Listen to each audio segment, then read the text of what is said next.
আলাইকুম আমার চতুর্থ শ্রেণীর শিক্ষার্থীরা। আজকে আমি তোমাদেরকে ইংলিশ বই থেকে ইউনিট 7 টেলিং দ্য টাইম এর 22 পৃষ্ঠার সমাধান দেখাবো। প্রথমে এর দাগে দেখা যাচ্ছে একটা ছবি।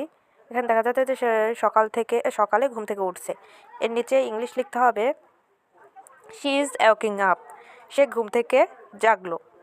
বিতে দেখা যাচ্ছে দুটা স্টুডেন্ট তারা স্কুলে যাচ্ছে, লিখতে হবে they are going to school, তারা স্কুলে যাচ্ছে। সিতে দেখা যাচ্ছে তারা বাচ্চারা খেলাধুলা করছে, তাহলে লিখতে হবে দে আর প্লেয়িং। ডিতে দেখা যাচ্ছে যে সে ঘুমাচ্ছে, তাহলে শি ইজ স্লিপিং। এরপরে আমরা নিচে 1, 2, 3 দাগে যে প্রশ্নগুলো রয়েছে এগুলো চতুর্থ শ্রেণীর ইংলিশ বইয়ের আজকে 22 পৃষ্ঠা টেলিং দ্য টাইমের আমরা এখানে ফাঁকা ঘরে ছবি দেখে লিখব। প্রথমে এ দেখা হবে শি ইজ ওয়াকিং আপ, সে ঘুম থেকে উঠল। বিতে they are going to school, তারা স্কুলে যাচ্ছে। সিতে দে আর প্লেয়িং, তারা খেলা করছে। দিতে হবে শি ইজ স্লিপিং, সে ঘুমোচ্ছে। এরপরে এক দাগে বলেছে হোয়াট আর দে ডুইং, তারা কি করছে। 2 দাগে বলছে when are they doing this activities, তারা কখন কাজকর্ম করে। 3 নম্বর বলছে when do you do this activities, কখন বা কোন টাইমে তারা এই কাজকর্মগুলো করে। এক দাগের অ্যান্সার হবে এতে 4টি ভাগে লিখতে হবে, যেহেতু ওখানে 4টা ছবি দেওয়া রয়েছে।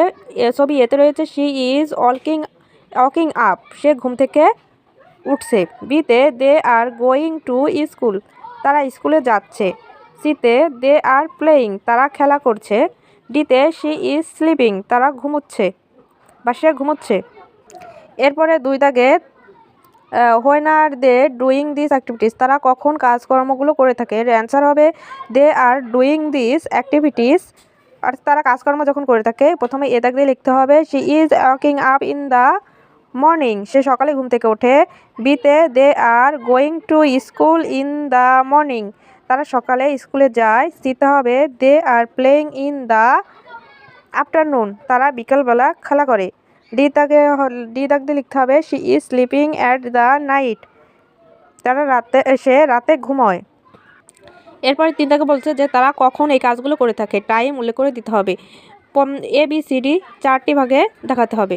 3 দাগের অ্যান্সার লিখতে হবে এ দাগ দিয়ে she is waking up at 7 o'clock। বিতে লিখতে হবে they are going to school at 9 o'clock। সিতে লিখতে হবে they are playing at the